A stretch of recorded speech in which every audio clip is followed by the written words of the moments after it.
కలిపురుషుని యొక్క ఉద్ధతి అలా ఉంటుంది ఆ యుగంలో.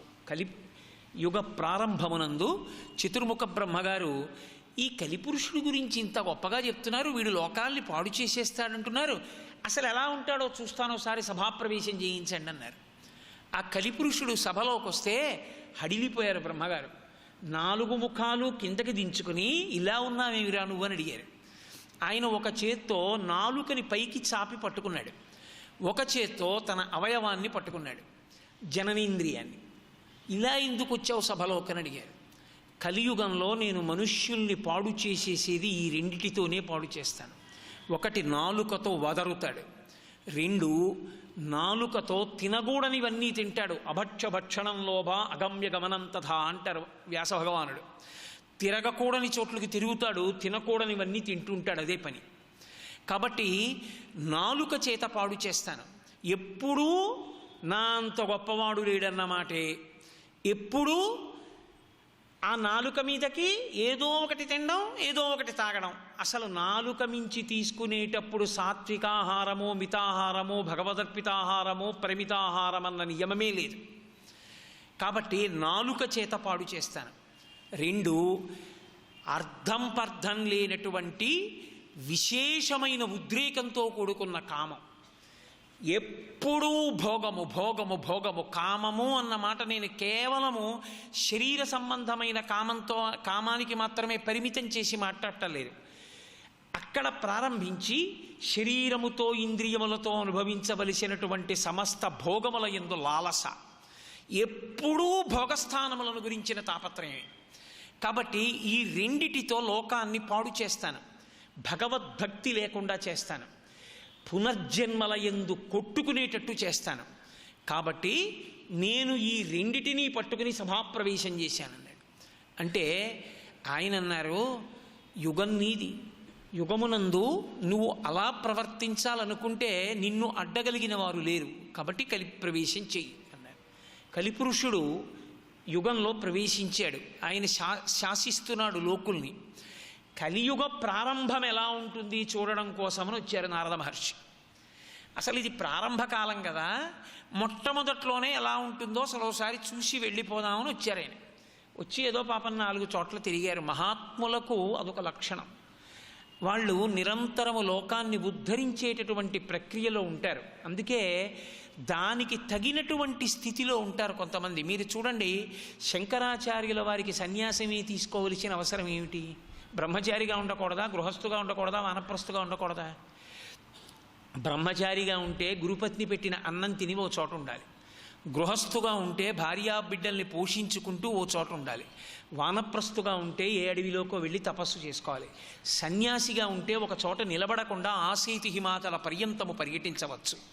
తన అవతార ప్రయోజనాన్ని నెరవేర్చుకుని జ్ఞానప్రబోధం చేసి అవైదికమైనటువంటి వాదనలను ఖండించడానికి అటువంటి ఆశ్రమం తనకి యోగ్యమని ఆపత్సన్యాస స్వీకారం చేసి 4 చెరగులా పర్యటించి సనాతన ధర్మాన్ని మళ్ళీ నిలబెట్టినటువంటి శంకర భగవత్పాదుల యొక్క అవతార విశేషానికి సన్యాసాశ్రమం ఎలా ఉపయుక్తమైందో అలా కొంతమంది మహాత్ములు లోకమునందు తిరగడం అనే అలవాటు వారికి అందుకు ఉపకరిస్తూ ఉంటుంది.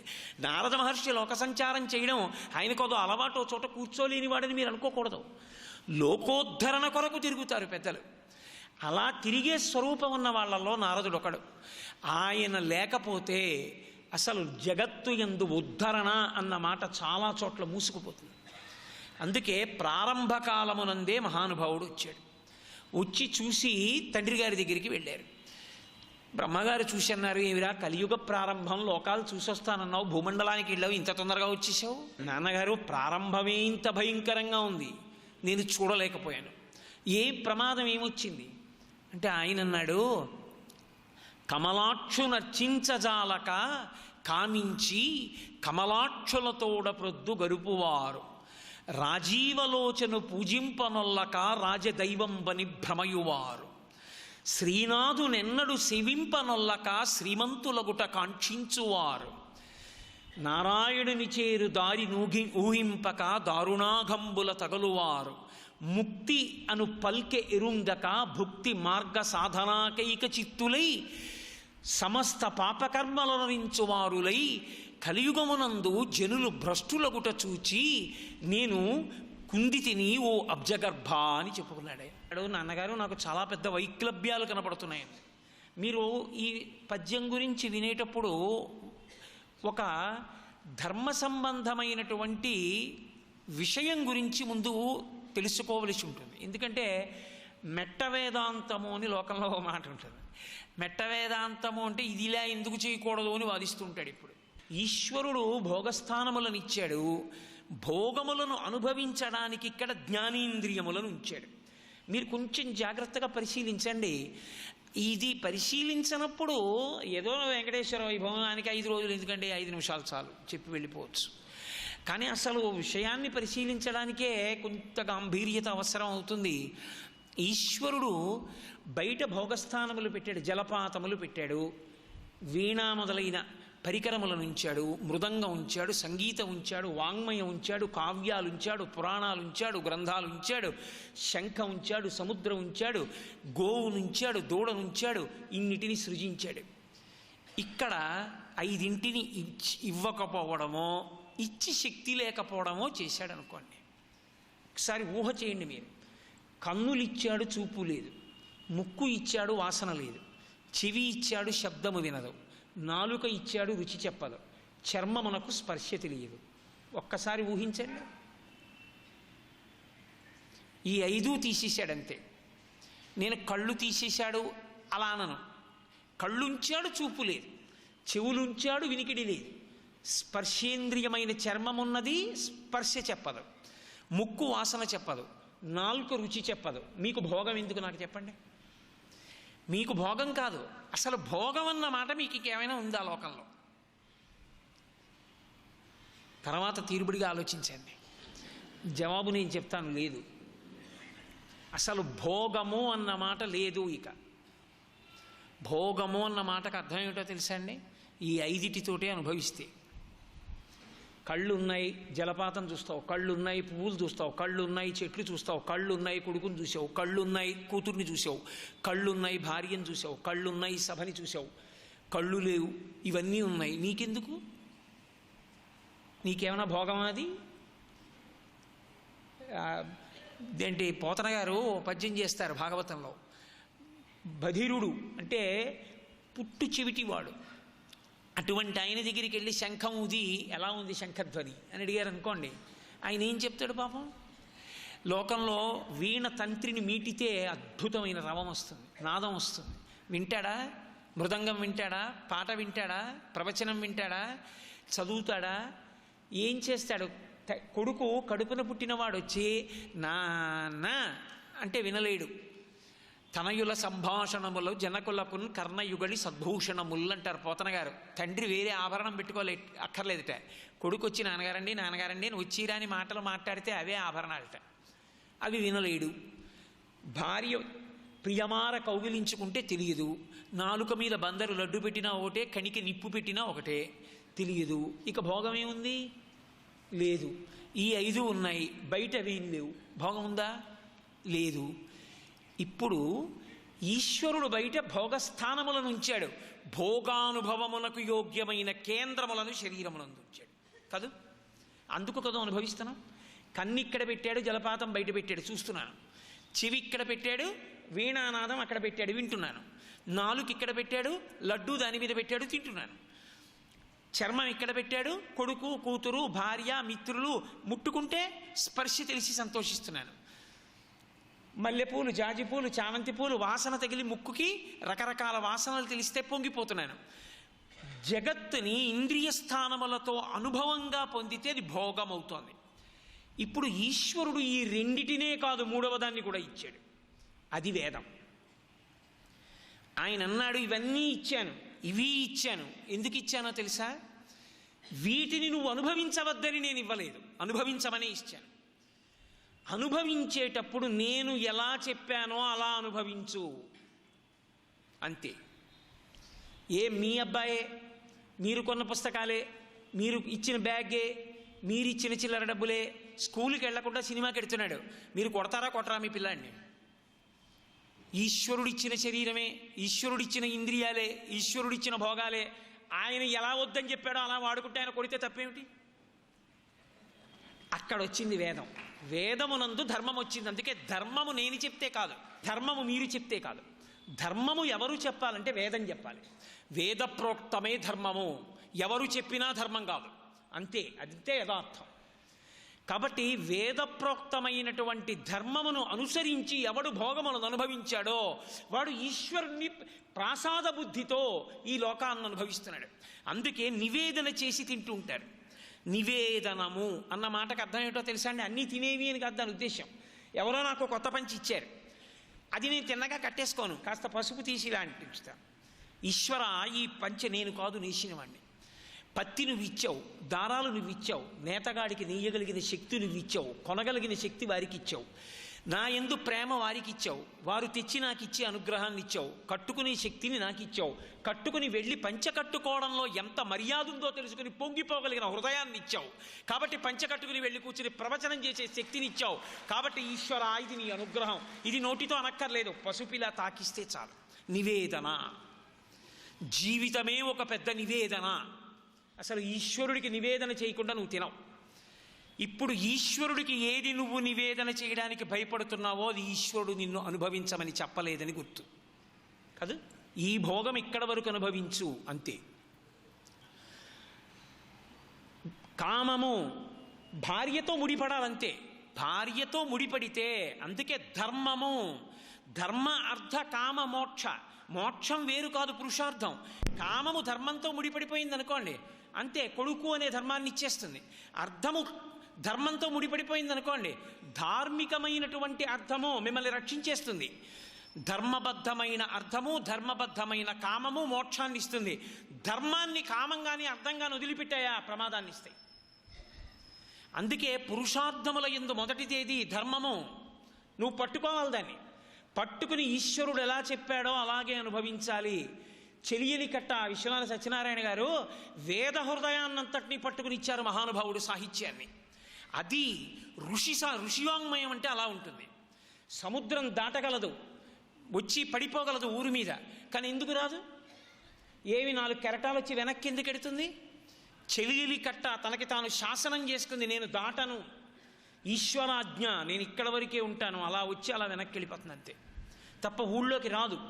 నీకు శక్తి ఉన్నది, నువ్వు తలుచుకుంటే ఎంతమంది కాంతలతోనైనా ఉండగలవు, కానీ ఉండను, నా జీవితంలో ఒక్క పత్నితోటే నా కామము అంతే, తప్ప వేరొక స్త్రీ యందు నాకు కామము లేదు.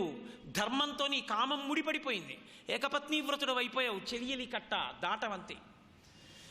ఇది ధర్మము చేత అర్ధకామములను ముడివేసుకోవడం, పుచ్చుకోవడం. డబ్బు పుచ్చుకునేటప్పుడు ధార్మికము కాకపోతే తీసుకోడు, 1 కోటి రూపాయలైనా. ధర్మము కొరకు కాకపోతే, ధార్మికము కాకపోతే 5 పైసలు కూడా ఖర్చు పెట్టడం. 1 కోటి రూపాయలు ఖర్చు పెడతాడు, అది ధార్మికమైతే. అధార్మికము ఖర్చు పెట్టడం, అధార్మికము సంపాదించడం, అంతే. అర్థము ధర్మంతో, కామము ధర్మంతో ముడిపడిందనుకోండి, అది ఈశ్వరుడు ఎంతో సంతోషిస్తాడు.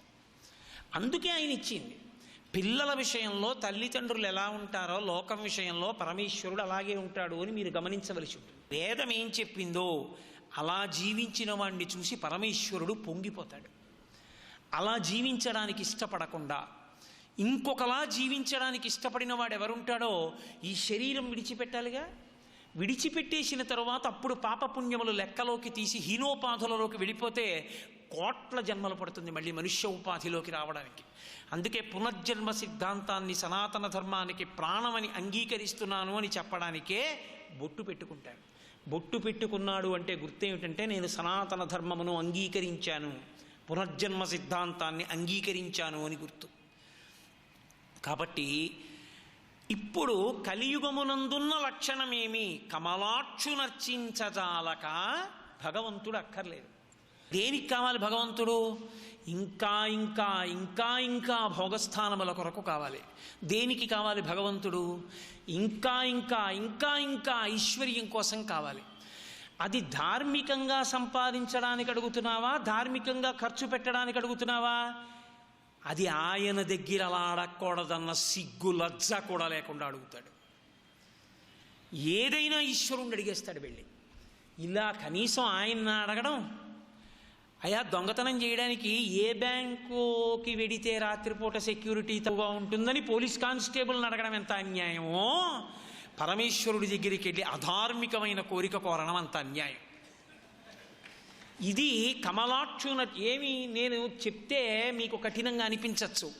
ఈశ్వరుడి ముందుకి వెళ్ళి నిలబడి చెప్పేటటువంటి కోర్కెలలో ఇవన్నీ లేవా ఇవాళ?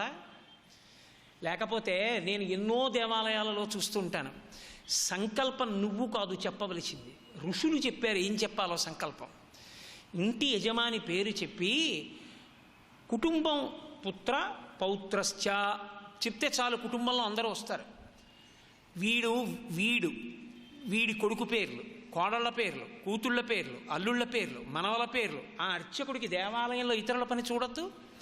కుక్క పిల్ల పేరు, షాపు పేరు, ఆ తర్వాత అమెరికాలో ఉన్న ఇంకోటి పేరు, ఇన్ని పేర్లు వీడొకడే చదువుతాడు ఇచ్చే 11 రూపాయలకి. ఇక అర్థం ఏముంది? ఆ అడిగే కోరిక ఒక్కటి ధార్మికమై ఉంటుందని మీరు అనుకుంటున్నారా? ఒక్క కోరిక ధార్మికమై ఉండదు.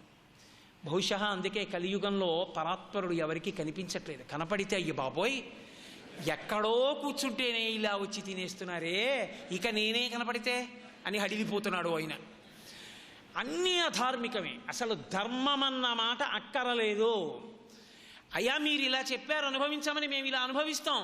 పాయస పాత్రకి, బెల్లంతో చేసిన పాయసానికి, పంచదారతో చేసిన పాయసానికి ఏ పాటి రుచిలో తేడా లేదా? అదే పాయసం పంచదారతో చేసిన పాయసమే స్టీల్ గిన్నెలో పోసిచ్చిన అదే రుచి, బంగారు గిన్నెలో పోసిచ్చిన అదే రుచి. చాలు, నాకు ఏ పాత్రతో దొరికిందో ఆ పాత్రతో నాకు అదృష్టం అని తృప్తి నీకు ఎందుకు లేదు? ఎందుకు వెంపర్లాగా? ఎక్కడ ధర్మం వదిలిపెట్టేశారో అక్కడ భోగము వైపుకి తిరుగుతుంది దృష్టి. దృష్టి భోగం వైపుకి ఎంత తిరిగిపోతోందో అక్కడక్కడ ధర్మము నశించిపోతుంది. మీరు బాగా గుర్తుపెట్టుకోండి, ఈ దేశ ఔన్నత్యము భోగముల వలన కాదు. భారతదేశం పేరు చెప్తే విదేశాల్లో దేనికి నమస్కరిస్తారు అంటే ఇక్కడ ధార్మిక నిష్టకి నమస్కరిస్తారు. శరీరాన్ని కూడా లెక్క పెట్టకుండా తపస్సు చేసి తొడల కింద తేళ్లు జెర్రిలు కొరికేస్తే రక్తం అట్టలు కట్టిన ఆత్మయందు నిలబడిన భగవాన్ రమణుల పేరు చెప్పినందుకు భారతదేశానికి నమస్కరిస్తారు. ఒక రామకృష్ణ పరమహంస కంఠంలో రాచపుండు పుడితే కాళికాదేవిని అన్నపు మెతుకు నేను కాదు అందరూ తిన్నది నేను తిన్నది అని ఏ మహానుభావుడు అన్నాడో ఆ రామకృష్ణ పరమహంస వల్ల ఈ దేశానికి నమస్కరిస్తున్నారు. ఒక చంద్రశేఖరేంద్ర సరస్వతి మహాస్వామి 96 సంవత్సరముల వయోవృద్ధుడై కూడా సన్యాస ధర్మాన్ని అతిక్రమించకూడదని కనీసం రిక్షా కూడా ఎక్కకుండా నడిచి వెళ్ళిపోతున్న రిక్షాన్ని ఎడంచేత్తో పట్టుకుని కుడి చేత్తో సత్యదండాన్ని పట్టుకుని పాదుకలు వేసుకుని మద్రాసు పట్టణం పొలిమేరల్లో నడిచి వెడుతుంటే వస్తున్న బస్సుల్లో జనం బస్సుల్లోనే చెప్పులిప్పి కిందకి దిగి రోడ్లకి 2 పక్కల నేల మీద పడి నమస్కరించారు. పరమాచార్య వల్ల ఈ దేశానికి గౌరవం వచ్చింది తప్ప భోగస్థానాల కోసం వెతుక్కుని కోట్లు లక్షలు సంపాదించి ఇవాళ కడితే రేపు పడిపోయేటటువంటి ఆనకట్టలు కట్టిన దౌర్భాగ్యుల వలన ఈ దేశానికి పేరు రాలేదు. ఇంకొకరి వలన కాదు, ఆత్మ కోసం తాపత్రయపడిన మహాపురుషుల వలన ఈ దేశానికి పేరు వచ్చింది. అందుకే భారతదేశం పేరు చెప్తే అంత గొప్ప. పోప్పంతటి వాడు విమానం కిందకి దిగుతూనే ఆఖరి మెట్టి మీద నిలబడి భారతదేశపు మట్టిని తీసి తల మీద చల్లుకుని భగవద్గీత పుట్టిన భూమి, ధర్మక్షేత్రమైన కురుక్షేత్రము వెలిసినటువంటి భూమి, అటువంటి పరమపావనమైన భారత భూమి మీద తిన్నగా కాలు పెట్టకుండా మట్టి చల్లుకు దిగుతున్నాను అనగలిగాడంటే ఈ దేశం యొక్క వైభవం ఇక్కడ ఉన్న సనాతన ధర్మపు జీవనాడిలో ఉంది. అటువంటి చోట ధర్మాన్ని విడిచిపెట్టి మిగిలినవన్నీ పట్టుకోవడం, దానికోసం ఈశ్వరుడి దగ్గరికి వెళ్ళి ఆయన్ని కోరికలు కోరడం ఎంత అసహ్యంగా ఉంటుందో కలియుగ ప్రారంభంలో నారదుడు చూపించాడు. కమలాక్షు నర్చించ కానక కామించి కమలాక్షులతోడ పొద్దు గడుపువారు రాజీవలోచను సేవింపనొల్లక రాజదైవంబని భ్రమయువారు. ఒక్కడికి పరమేశ్వరుడు అక్కర్లేదు. ఎంతమంది ఎక్కుతున్నారు, ఎంతమంది దిగుతున్నారు సింహాసనాల మీదకి, ఎంతమంది ఎక్కినా ఎంతమంది దిగినా ఎక్కించినవాడు దింపినవాడు వేరొకడున్నాడు. నేను ఎక్కడో రోజు పేపర్లో చదివి మురిసిపోయాను. భారతదేశానికి చీఫ్ ఎలక్షన్ కమిషనర్ చేసినటువంటి ఒక మహానుభావుడు ఈ మధ్యకాలంలోనే వెంకటాచలం వెళ్ళి బయటికి వస్తే ఎలక్షన్స్ బాగా జరిపించాలని మీరు భగవంతుడిని అడిగారా శక్తి కోసం అని అడిగితే ఆయన అన్నారు, అదొక్కటేమి, ఏది చేయించినా ఎక్కడ చేయించినా ఎవరిని ఏ పదవిలో కూర్చోపెట్టినా వాడే అఖిలాండ కోటి బ్రహ్మాండ నాయకుడు. వాండి కాకపోతే ఎవరిని అడుగుతానన్నాడు ఆయన. ఒక మహానుభావుడు శ్రీహరికోటలో రాకెట్ లాంచ్ చేస్తూ వెళ్ళి పరమేశ్వరుణ్ణి ప్రార్థన చేశాడు. ఏమి దోషం? కాబట్టి భగవంతుని ప్రార్థించాలి. మనం భగవంతుణ్ణి సేవించి ఏ స్థానము మనకి పరమేశ్వరుడిచ్చాడో ఆ స్థానానికి పవిత్రత కల్పించాలన్న తాపత్రయం పోయి అరే నన్ను ఇవాళ రాజు అన్న గౌరవాన్ని ఇచ్చినవాడు వాడురా అని వాడి దర్శనానికి వెళ్ళేవాడు లేడు. వాడికి ఆ పదవి ఎవరో ఇచ్చారన్న తాపత్రయంతో వాళ్ళ కాళ్ళ మీద పడడానికి పరిగెత్తే వాళ్ళే ఎక్కువైపోయారు ఈశ్వరా. కాబట్టి రాజీవలోచను సేవింపనొల్లక రాజశైవం బని భ్రమయువారు. సర్వం శ్రీ ఉమామహేశ్వర పరబ్రహ్మార్పణమస్తు. స్వస్తి.